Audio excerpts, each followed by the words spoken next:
The call came just as I was blowing out the last candle on my birthday cake. 35 relatives watching, smiling too wide, waiting for a performance I never agreed to give. My father's phone lit up on the table. He glanced at the screen, then at me, and something in his expression shifted. A quiet smirk, a silent warning, a message I wasn't supposed to read. I felt it before I understood it, like the air had tilted sideways. My mother tapped her glass. The room hushed, and my life fractured in a single breath. "We have a surprise for you," she said, her voice dripping with that brittle sweetness she saved for moments she planned. A folder landed in front of me, heavy, too neat, too prepared. "Your bill," my father added, "what you owe us for the last 8 years. Total comes to $121,000. Laughter, nervous, confused. Some thought it was a joke. I knew better. Then he said it, the final twist of the knife. "And you're fired, effective immediately." The room spun, faces blurred, heat crawled up my spine. But I didn't speak. I didn't flinch. I just stared at the candle smoke drifting through the air, and wondered when exactly my parents stopped pretending to love me. Humiliation was their sport. But that night, something darker coiled beneath their theatrics, a quiet, calculated cruelty I hadn't seen before. My mother kept smiling, but her eyes avoided mine. My father kept watching me, waiting for the outburst that never came. They wanted a scene. They wanted me to break. They wanted 35 witnesses to watch me crumble so they could call it immaturity, ungratefulness, proof. Of what? That I was the problem. That they were the heroes who raised a burden. The bill wasn't about money. It was a message. You're alone, powerless, dependent, ours to control. And firing me from the family business? That was the execution. But the strange part, the part that gnawed at me long after the guests left and the kitchen lights dimmed, was the timing. A week earlier, I overheard them whispering about closing accounts and getting rid of loose ends. I didn't think much of it then. Parents talk, parents plot. But now it felt like part of something bigger. A betrayal that didn't start tonight, one that had been growing quietly, like rot under floorboards. I moved silently over the next days, calm, polite, invisible. Outwardly, I accepted their decision. Inwardly, I took notes.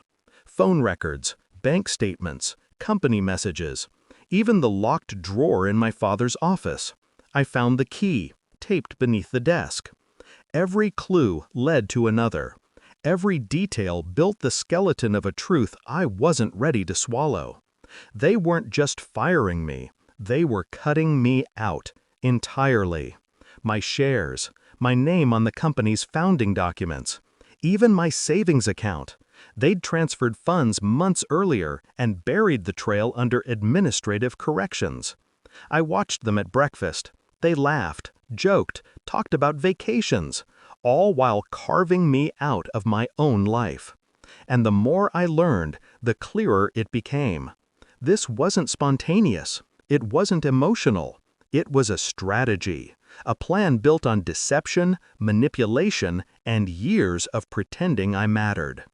The final piece arrived on a Wednesday afternoon, a digital copy of a legal file I wasn't meant to see. My father's signature, my mother's initials, a planned transfer of full ownership without my consent. They were stealing everything. I printed the documents. The pages felt heavier than paper, like a verdict. I found them in the living room that evening, discussing renovations, new furniture, new floors, a new life. I placed the documents on the coffee table. My mother froze. My father went pale. "You weren't supposed to," he started. I lifted my hand. He stopped. Inside, a storm burned. Outside, I was ice. My father's voice cracked. My mother's eyes watered. I felt nothing. Just the quiet understanding that the people who raised me had never seen me as family, only leverage. "I already filed," I said softly. They looked at me like I'd spoken a foreign language. "Filed what?" my mother whispered. "Ownership protection, fraud alerts, and a legal freeze on every account tied to the company's assets." My father's breath hitched. My mother clutched the armrest. "You tried to erase me," I continued. "But I learned from you. How to plan quietly.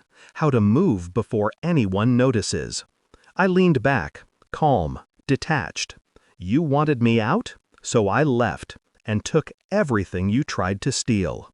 Their world collapsed in front of me, without screaming, without chaos, just silence.